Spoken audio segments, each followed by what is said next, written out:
গতকাল গভীর রাতে ভারত ত্রিপুরার বাঁধ ছেড়ে দিয়েছে। একটি বার আমাদের জানানোর প্রয়োজন মনে করেনি।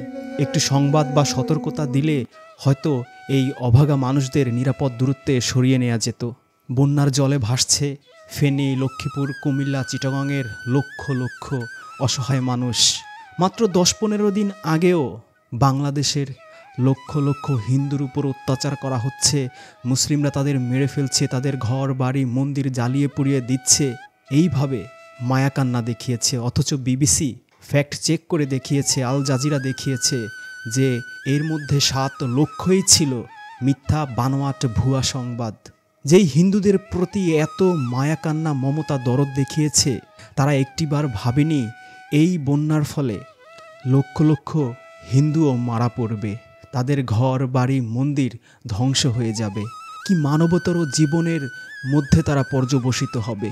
এটা রীতিমতো মাস্তানি, রীতিমতো পানি সন্ত্রাস। একটা দেশের মানুষ, একটা দেশের হর্তাকর্তারা কি ভয়ঙ্কর পরিমাণ নিচু মানসিকতার, জঘন্য ইতর হলে এইভাবে পাশের দেশের মানুষদের রাতের অন্ধকারে নির্মমভাবে নিষ্ঠুরভাবে ডুবিয়ে মারতে পারে। এই দুঃসাহস পাকিস্তান পিরিয়ডে কখনো দেখানোর সাহস পায়নি ভারত। প্রচলিত আছে, যখন আইয়ুব খানকে বলা হয়েছিল ভারত টিপাইমুখ বাদ করবে, ফারাক্কা বাদ করবে, তখন তিনি বলেছিলেন ওদের করতে দাও, যখন করা শেষ হবে বোমা মেরে উড়িয়ে দেব। কিন্তু স্বাধীন হওয়ার পরে তারা বাংলাদেশকে চেপে ধরেছে। মাওলানা ভাসানী ফারাক্কা টিপাইমুখ অভিমুখে কত লং মার্চ করেছেন, কোনো কাজ হয়নি, কারণ তখনকার শাসকরা ছিলেন ভীতু কাপুরুষ নতজানু। পররাষ্ট্র নীতি নিয়ে ভারতকে মাস্তানি করার সুযোগ করে দিয়েছেন। তাদের পররাষ্ট্র নীতি ছিল আমাদের চারপাশে ভারত, সুতরাং নত হয়ে যাও, তাদের কুর্নিশ করো। তারা আমাদের বানের জলে ভাসিয়ে মারুক, পিটিয়ে মারুক, সীমান্তে মারুক, গুলি করে মারুক, তারপরও কিচ্ছু বলা যাবে না, হুজুর হুজুর বলতে হবে, তাদের দাদাগিরি মেনে নাও।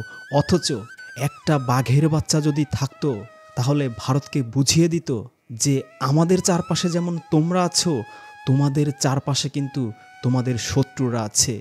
তোমরা যদি তাদের নিয়ে মাস্তানি করো, দাদাগিরি করো, কেউ ছেড়ে দেবে না। তোমার এক পাশে পাকিস্তান, এক পাশে চীন, এক পাশে শ্রীলঙ্কা, এক পাশে নেপাল, এক পাশে মালদ্বীপ, এক পাশে বাংলাদেশ, সবার সাথে তুমি মাস্তানি করছো, দাদাগিরি করছো, সন্ত্রাস করছো। এরা সবাই যদি একযোগে তোমাকে চেপে ধরে, তুমি দম ফেলার সুযোগও পাবে না। এরকম বুকের পাটা নিয়ে বাঘের বাচ্চার মতো কোনো শাসকই এগিয়ে আসেনি বাংলাদেশের পক্ষ থেকে। আর এটাই হচ্ছে আমাদের সবচেয়ে বড় দুর্ভাগ্য। এ কারণে যখন আমাদের পানি দরকার, তখন তারা তাদের বাঁধগুলোকে আটকে রাখে।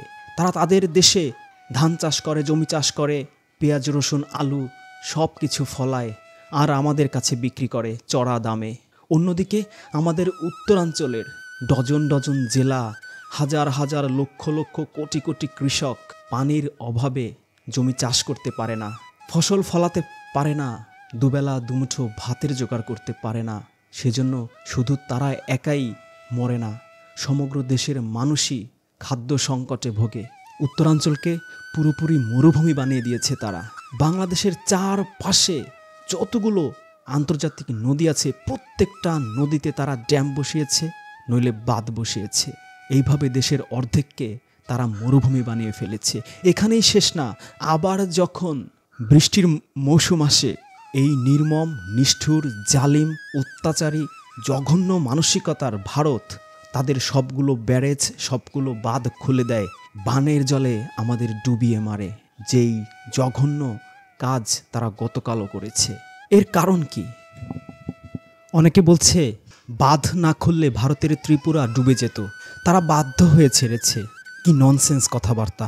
ভারতের দুর্যোগ ব্যবস্থাপনা মন্ত্রণালয় আছে, তাদের বন্যা ফ্লাড ডিপার্টমেন্ট আছে। এই কদিন ধরে যে বৃষ্টি হচ্ছে তারা খুব ভালো করেই জানতো যে এই বৃষ্টির পানির পরিমাণ কতটুকু হচ্ছে। তাদের আবহাওয়া অধিদপ্তর টাইম টু টাইম তাদের সেই ইনফরমেশন দিয়েছে। তারা জেনে শুনে বুঝেই এর আগে বাঁধ ছাড়েনি। তখন যদি অল্প অল্প করে পানি আসতো, তাহলে এইভাবে হুট করে বন্যায় লক্ষ লক্ষ মানুষ ডুবে মরতো না বাংলাদেশের। তারা ইচ্ছে করেই এই পানিগুলো জমিয়ে হঠাৎ করে গভীর রাতে ছেড়ে দিয়েছে। তার চেয়ে বড় প্রশ্ন হচ্ছে তারা বাঁধ দেবে কেন? কারণ এগুলো হচ্ছে আন্তর্জাতিক নদী, দিয়েছে বাংলাদেশের মানুষকে পানি বঞ্চিত করে রাখার জন্য, যাতে করে এখানকার অধিকাংশ জায়গায় পানি না থাকে, কৃষকেরা ফসল ফলাতে না পারে, তাদের উপর ডিপেন্ডেন্ট হয়ে যায়, তারা না খেয়ে মরে। আর অন্যদিকে ভারত ফসল উৎপন্ন করে আমাদের কাছে চড়া মূল্যে বিক্রি করে আমাদের রক্ত চুষে খেতে পারে। নদীকে নদীর মতো চলতে দিলে নদীর গভীরতা প্রশস্ততা ঠিক থাকতো। হঠাৎ বেশি পানি আসলেও নদী তা সহ্য করতে পারত, পানি সহজেই সাগরে পৌঁছাতে পারত। কিন্তু বাঁধ দেওয়ার কারণে বাংলাদেশের নদীগুলো শুকিয়ে খালের মতো হয়ে গেছে, পলি জমে অগভীর হয়ে গেছে, জায়গায় জায়গায় চর পড়েছে। এখন হঠাৎ পানি ছেড়ে দিলে এই অগভীর চিকন নদীগুলো সেই পানি ধারণ করতে না পেরে আশেপাশের সব ডুবিয়ে দেয়। এটাই হচ্ছে আসল কাহিনী। এটা যে পুরোপুরি ভারতের পরিকল্পিত রাজনৈতিক বন্যা তা বুঝতে MBBS BCS অনার্স মাস্টার্স পাশ করতে হয় না। মাত্র অল্প কিছুদিন আগেই হাসিনার পলায়নের পর আমরা দেখেছি আদানি তার বিদ্যুৎ কেন্দ্র থেকে বাংলাদেশের বিদ্যুৎ সরবরাহ বন্ধ করে দিয়েছে। কেন দিয়েছে? যাতে করে এখানে বিদ্যুতের সংকট শুরু হয়, দেশের মধ্যে অস্থিরতা শুরু হয়ে যায়। সামনে হয়তো আমরা দেখব যে ভারত পেঁয়াজ রসুন থেকে নিত্য প্রয়োজনীয় অন্যান্য জিনিসপত্র রপ্তানি বন্ধ করে দেবে, যেহেতু তাদের আজ্ঞাবহ দাস হাসিনা এখনও দিল্লিতে আছে। সেখান থেকেই ভারত একের পর এক চেষ্টা চালিয়েই যাবে এই ইউনূস সরকারকে অস্থিতিশীল করে তুলতে। এর প্রথম কারণ হচ্ছে ভারত আগামী কয়েক মাস বাংলাদেশকে প্রচুর চাপে রেখে বিগত সরকারের স্বাক্ষর করা অন্যায় অযৌক্তিক দাদাগিরি মাস্তানি মার্কা চুক্তিগুলো যেন বহাল রাখতে পারে। দ্বিতীয়ত, বিগত 15 বছর ধরে তারা বাংলাদেশকে লুটে পুটে চুষে খেয়ে যেই সুবিধা পেয়ে অভ্যস্ত হয়ে গিয়েছিল সেই সুবিধা আরও পেতে চায়। এজন্য তারা এমন একটা পলিটিক্যাল সেটেলমেন্টে চায় যাতে করে তারা যে সুযোগ সুবিধাগুলো পেয়েছিল 10 টাকা 20 টাকা 50 টাকায় বাংলাদেশের রাস্তার উপর দিয়ে তাদের গাড়ি যাবে, 7 সিস্টারের প্রদেশগুলোতে আমাদের রেল লাইন ব্যবহার করবে, নদী ব্যবহার করবে, সাগর ব্যবহার করবে, বন্দর ব্যবহার করবে, পুরো আমাদের দেশটা চুষে খাবে নামমাত্র ভাড়ায় 10 টাকা 20 টাকা 50 টাকা 100 টাকায়। এই সুযোগ সুবিধাগুলোই তারা নিতে চায়, অব্যাহত রাখতে চায়। আর সবচেয়ে বড় কারণ বাংলাদেশের জুলাই বিপ্লবের ঢেউ আশেপাশের রিজিয়নে খুব দ্রুত ছড়িয়ে পড়ছে। তাই এই বিপ্লব সফল হয়ে গেলে ভারতের যে সকল প্রদেশগুলোতে স্বাধীনতার আন্দোলন চলছে সেই স্বাধীনতাকামী অঞ্চলগুলোতে বিপ্লবের স্পিরিট ছড়িয়ে পড়বে, সেটা যেন না ঘটে এটাই চাচ্ছে ইন্ডিয়া। ইউনূস সরকারের জন্য এই সময়টা খুবই টাফ হয়ে যাচ্ছে। তার ফরেন প্রেশারের পাশাপাশি আমরাও যদি নানা দাবি দাওয়া নিয়ে এখনই অভ্যন্তরীণ প্রেশার ক্রিয়েট করি তাহলে এই সরকারের পক্ষে সব কিছু মোকাবেলা করা কঠিন হয়ে পড়বে। তাই ভাবুন, দেশ আগে নাকি নিজের দাবি আগে।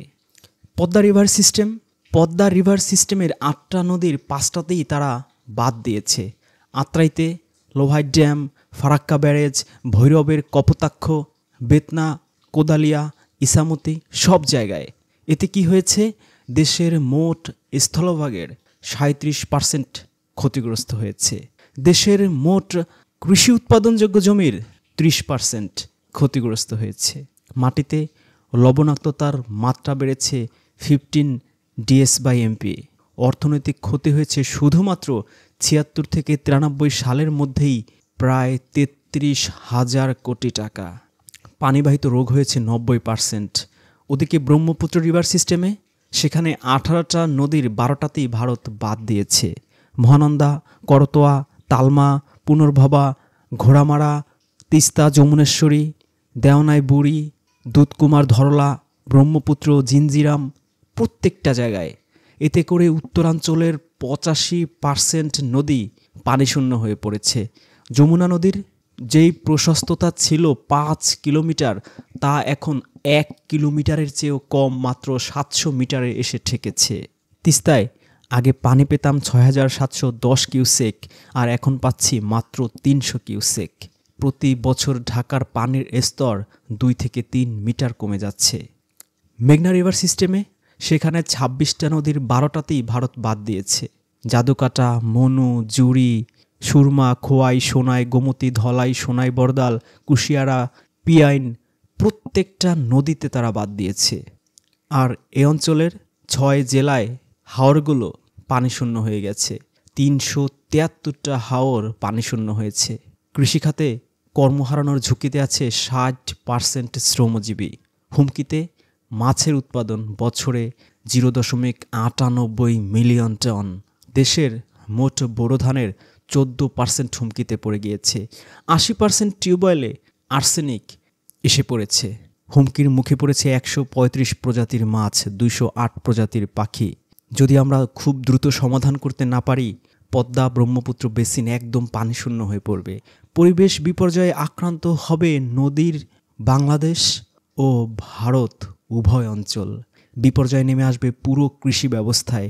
কমে যাবে পানির পরিবহন ক্ষমতা, বাড়বে লবণাক্ততা, ধ্বংস হবে সুন্দরবন, বাড়বে বন্যার প্রকোপ, মরুকরণের দিকে যাবে বাংলাদেশ, উদ্বাস্তু হবে ১,৩০,০০,০০০ মানুষ, গ্রাউন্ড ওয়াটার লেভেল নিচে নেমে যাবে, আর্সেনিক বিষে আক্রান্ত হবে গোটা দেশ।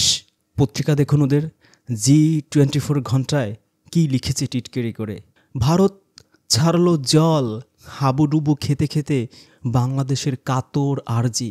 কি নৃশংস, কি নির্মম, কি জঘন্য মানসিকতার ইন্ডিয়ান মানুষেরা, চিন্তা করে দেখুন। অথচ এই কিছুদিন আগে ওরা হিন্দুদের নিয়ে কি মায়াকান্না দেখিয়েছে। সেখানে এই পানিতে ডুবে মানুষ মরছে, ঘরবাড়ি হারাচ্ছে। এই অঞ্চলে ১০ লাখের বেশি হিন্দুই আছে। এখন তাদের কোনো মায়াকান্না দেখা যাচ্ছে না, তারা অট্ট হাসি দিচ্ছে।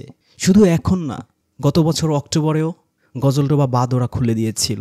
২০২২ সালের জুনে হঠাৎ তিস্তায় ৪৪টা বাঁধের গেট খুলে দিয়েছিল। তার আগে ২১ সালের আগস্টে তখনও তিস্তার ৪৪টা বাঁধের গেট খুলে দিয়েছিল। ২০ সালের জুলাইতে প্রত্যেকটা তিস্তার বাঁধ খুলে রেখেছিল। তার আগের বছর ১৯ সালের সেপ্টেম্বরে হঠাৎ ফারাক্কা বাঁধ খুলে দিয়েছিল।